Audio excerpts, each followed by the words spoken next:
se le esclusive Xbox arrivassero su Nintendo e PlayStation, ma chi se ne frega, voglio che volete essere esclusivi, anche perché raga, se state aspettando The Last of Us parte 2 remastered o non vedete l'ora di giocare alla campagna di COD, siete solo dei casual gamer, non siete degli elitari da esclusiva.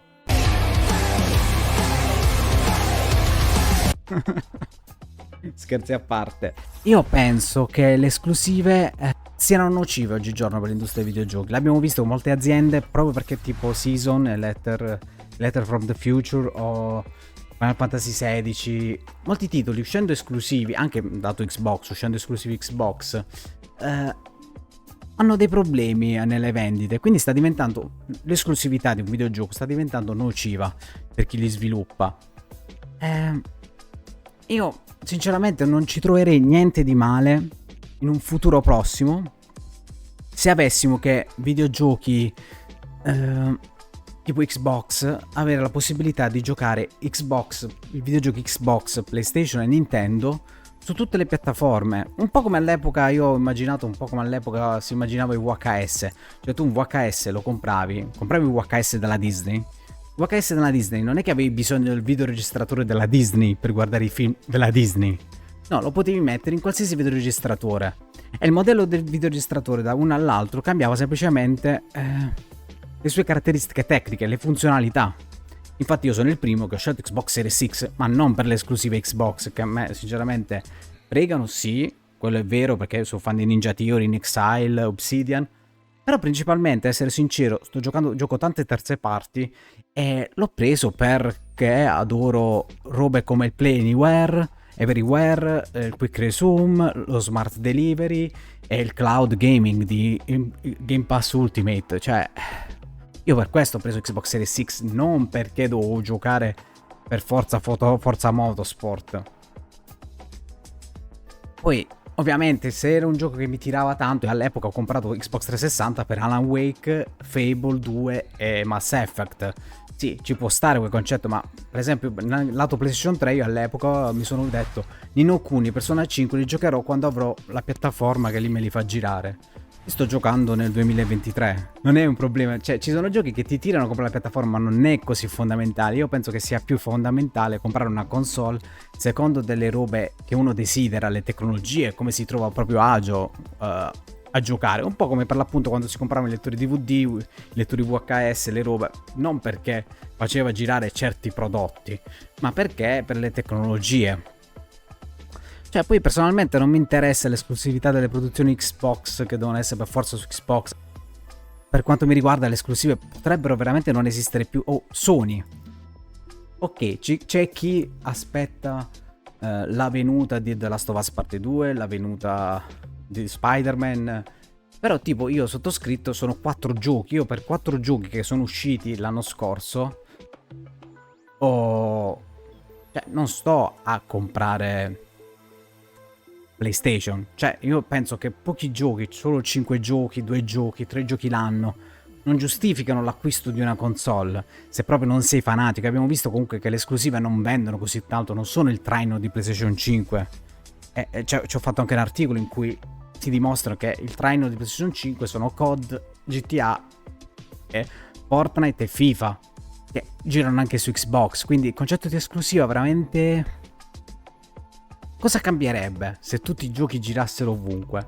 Io penso che semplicemente finiremmo semplicemente per vivere. Non sarebbe un problema se un first party arriva su PlayStation o viceversa, perché vivremmo l'esperienza che i giocatori Xbox magari hanno vissuto con COD, che se la compravano per Xbox avevano un Call of Duty castrato perché le caratteristiche migliori, alcune cose migliori girava meglio su PlayStation 4, aveva più robe se acquistato su PlayStation 4 rispetto alla versione Xbox per dei favoritismi degli accordi commerciali. Se pensiamo ai first party, sarebbe logico che un first party magari ha l'esclusiva temporale di qualche mese, che è giusto che sia così, come è avvenuto con Scorn, Hellblade, The Medium e altri titoli che sono usciti o prima, nel caso di Hellblade per esempio, prima su PlayStation e poi su Xbox, ma è durato pochi mesi l'esclusiva, e l'esclusività è per l'early adopter.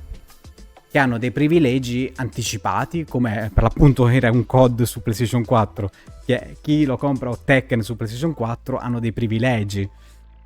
E così mi immagino i first party, semplicemente che se arrivassero su PlayStation o su Nintendo Switch, che è la cosa più probabile, che visto che poi la cosa che mi fa sorridere, perché Hi-Fi Rush ha creato tutto sto casino quando abbiamo già su Nintendo Switch giochi come Super Lucky Tales, Ori e altra roba. Cioè non sarebbe manco il primo titolo che arriva su Nintendo Switch di Xbox.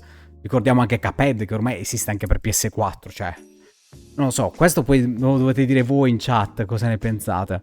Avete presente che Kurolili ha fatto scalpore che non conosceva Metal Gear Solid? Io penso che Kurolili è una PC gamer, quindi non ha mai giocato Metal Gear Solid in vita sua, perché è sempre stato su PC, capace che non sapeva nemmeno l'esistenza, finché non ha cominciato a streamare, a sentire le persone che parlavano di Metal Gear Solid. Perché se sei PC gamer, perché dovresti conoscere Metal Gear Solid? Quindi si eliminerebbe anche questa frammentarietà. È la faccia di chi dice il videogioco è arte. Cioè, se fosse per davvero ste persone il videogioco è arte, vorreste che venisse diffuso ovunque, che tutti potessero giocare a tutti i giochi. Cioè, io sono stato contento quando i giocatori Xbox hanno scoperto il Blade, quando per l'appunto i giocatori di Nintendo hanno scoperto Ori. Quindi perché dovrebbe darmi fastidio una cosa del genere? Anzi, se il videogioco è arte, proprio dovete diffusare. Invece, per assurdo, chi rompe il cazzo con questa cosa, il videogioco è arte, ora si sta indignando. E quindi dite che considerate il videogioco un semplice prodotto. E lo usate come specchio per le allodole per la vostra guerra, per la vostra console war.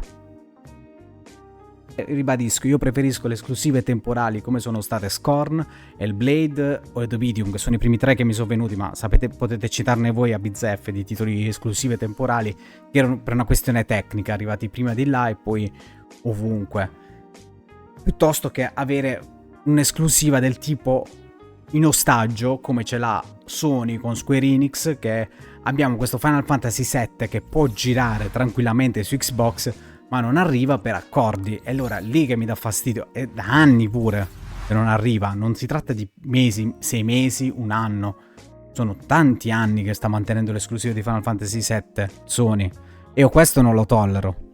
Poi personalmente, vabbè, io proprio adoro un mondo utopico dove si può acquistare una licenza, con quella licenza di gioco io posso giocarla ovunque.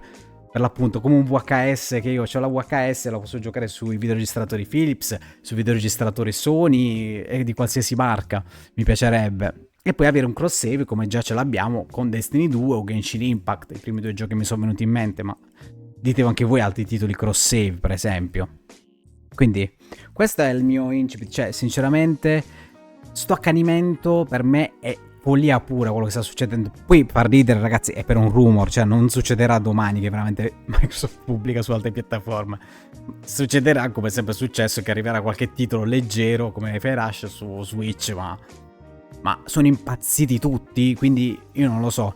Forse perché non c'è niente di cui parlare per screditare Xbox e quindi si stanno tutti muovendo in questo coso. Io non lo so che sta succedendo, perché si sono tutti terrorizzati da sta cosa. Per me è una figata pazzesca se dovessero scomparire le esclusive e Microsoft magari è la prima che butta la cosa, che tutti cominceranno a dire ma perché? Magari giocando un gioco castrato sulle altre piattaforme decidono di comprare Xbox, oppure come è sempre avvenuto, raga, come può essere per un COD e tutte le altre robe. Cioè, se volete essere parte di un'elite di videogiocatori sfigati come il sottoscritto, vi posso consigliare ragazzi dei videogiochi a tutti quei fan delle esclusive che vogliono essere elitari, dei videogiochi che sono veramente di elite, cioè e soprattutto per poterli raccontare, per dire che avete giocato questi giochi dovete giocarli, perché non esistono guide lore su YouTube. E vi posso consigliare Itora, American Arcadia, Corrupt sul Spectrum. Siete solo dei casual gamer, non siete degli elitari da esclusiva.